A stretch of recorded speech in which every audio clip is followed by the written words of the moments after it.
Estamos acá con 4 lúcidos analistas, por eso lo invitamos. Saludo a Martín Rodríguez, periodista, analista, Ricardo Rubié, sociólogo. Estuvimos viendo encuestas suyas al comienzo del programa. Julio Burman, sociólogo, politólogo.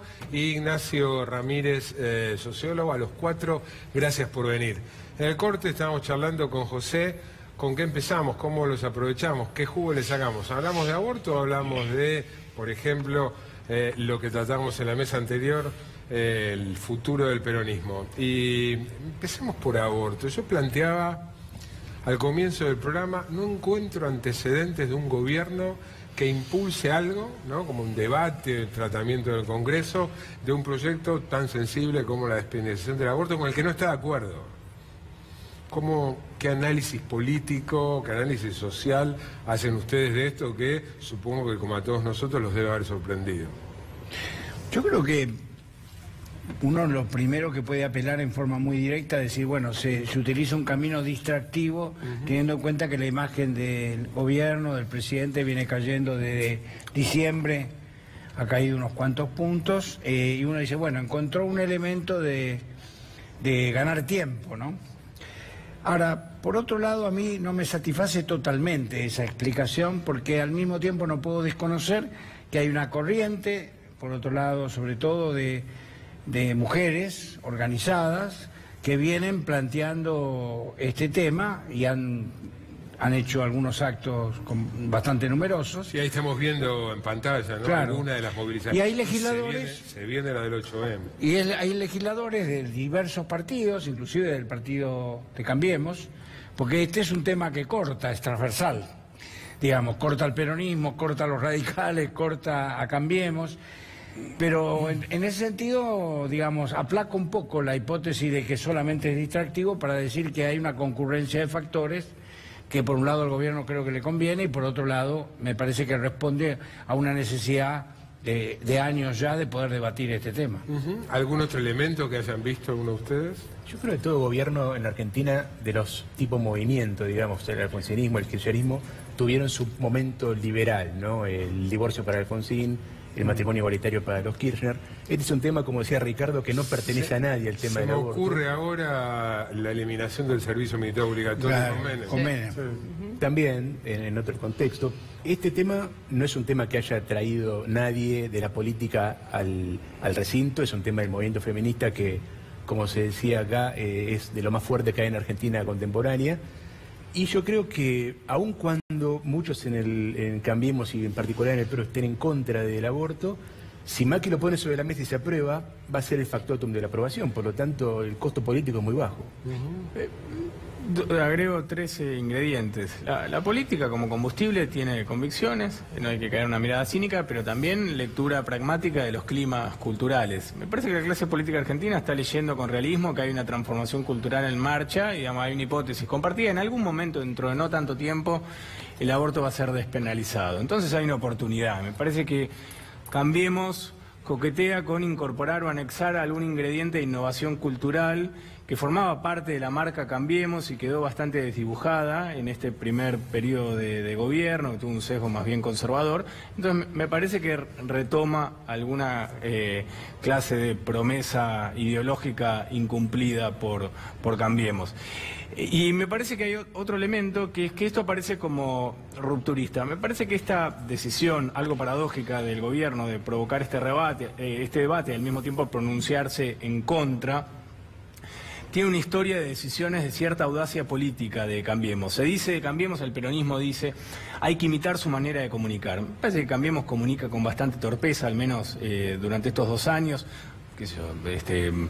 Al presidente lo vimos ausente, lo vimos mostrando pocos niveles de empatía. Sin embargo, me parece que lo que tiene que imitar la oposición son cierta audacia política a la hora de tomar decisiones muy contraintuitivas. Me parece que esta es una decisión que forma parte de esa historia de decisiones audaces del gobierno, de gestionar una agenda incómoda, dar la vuelta, volcar al debate público algo que incomoda a la oposición, porque en algún momento el kirchnerismo tiene compromisos ideológicos que en algún sentido lo vinculan con esta temática, más allá de que el gobierno no había terminado de encarar este tema. A pesar de Cristina, ¿no? A pesar de Cristina, pero sabe que su base electoral está mayoritariamente a favor de este tema, que la mayoría de su dirigencia está a favor de este tema y por lo tanto lo pone en una situación incómoda. Entonces me parece que es básicamente una movida de audacia política y una lectura del clima cultural. Sí, yo repito, vuelvo a una cosa que vos preguntabas, Marcelo, es ¿en qué cree Macri?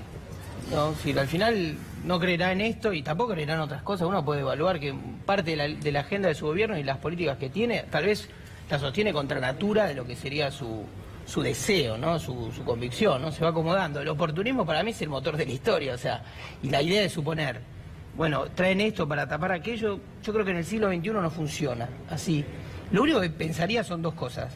La primera, es un giro parecido a los de Kirchner, que es poner la discusión del otro lado, ¿no? Es decir, Kirchner, que tenía temas de discusión, diría nacionalización de YPF, por ejemplo, matrimonio igualitario, por decir temas de distinta agenda, que se colocaban en la contradicción del campo opositor, y él tenía la virtud de disciplinar su tropa, ¿no? Kirchner bajó a votar el matrimonio igualitario. No votó otra cosa, no bajó al recinto, votó otra cosa que no fuera el matrimonio igualitario. Únicamente. Claro, y un tema que el Néstor Kirchner humano cuánto le habrá dedicado para pensar. O sea, no era un tema de sobremesa. No estaba en su agenda. Claro, no era un tema de sobremesa de Kirchner, pero sin embargo fue ahí y disciplinó su tropa y había, no sé, hombres y mujeres del peronismo, ¿no? De los interiores, del interior del país, bueno, lo votaron.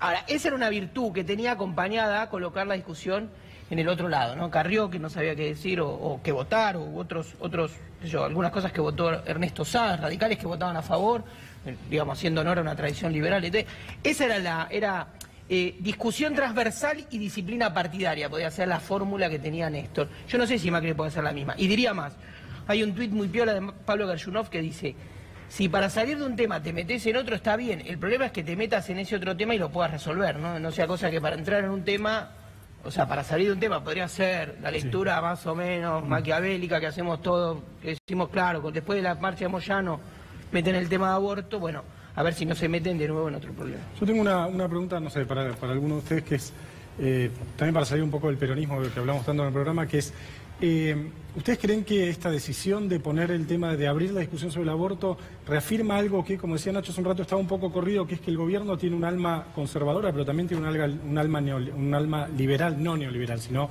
liberal, digamos? O sea, reactualiza esta tensión que desde mi punto de vista es constitutiva del macrismo, digamos, ¿no?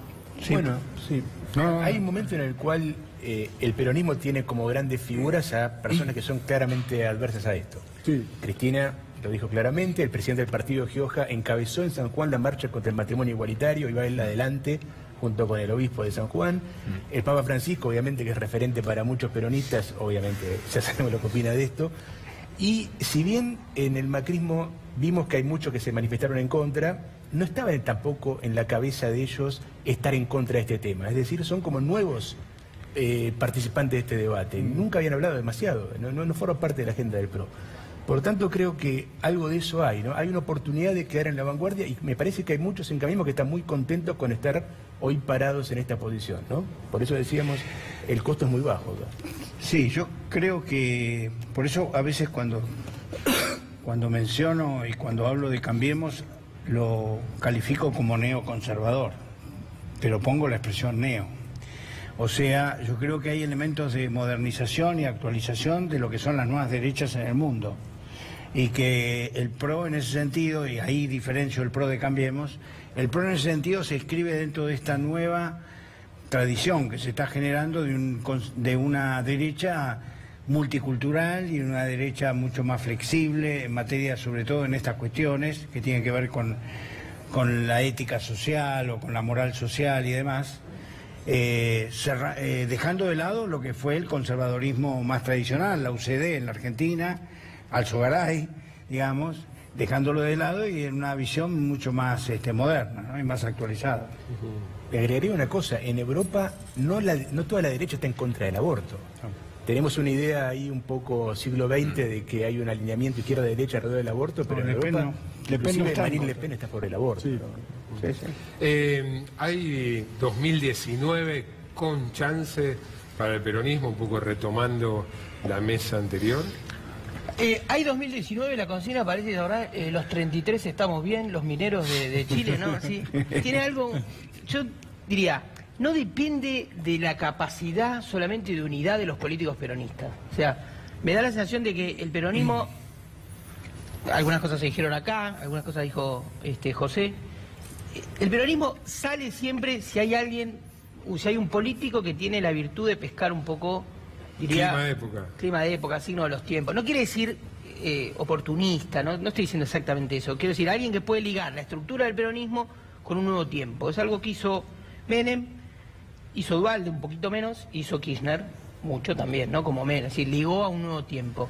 Entonces, como hoy hablando veníamos con Nacho, Nacho me decía, entonces es un problema de liderazgo lo que tiene el peronismo.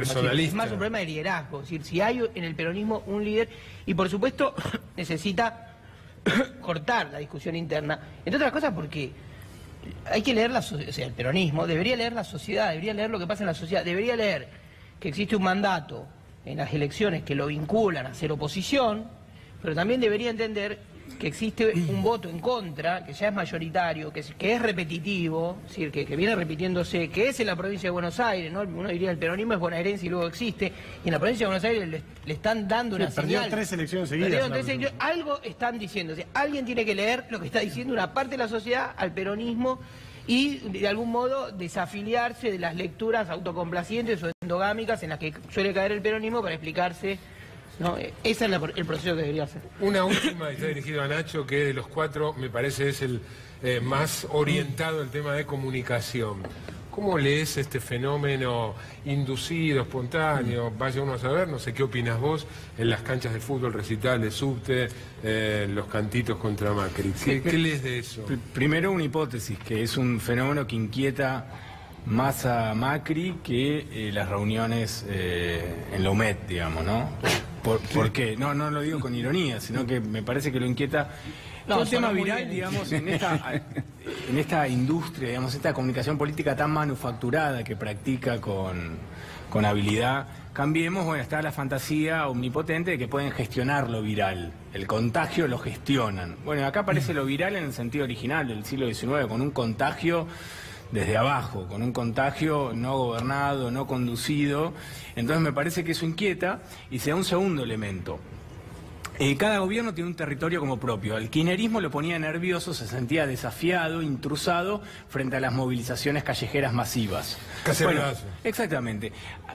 Cambiemos no parece padecer eso. Incluso después las movilizaciones las descalifica y dice, bueno, eso no representa nada, es una parte, una minoría intensa.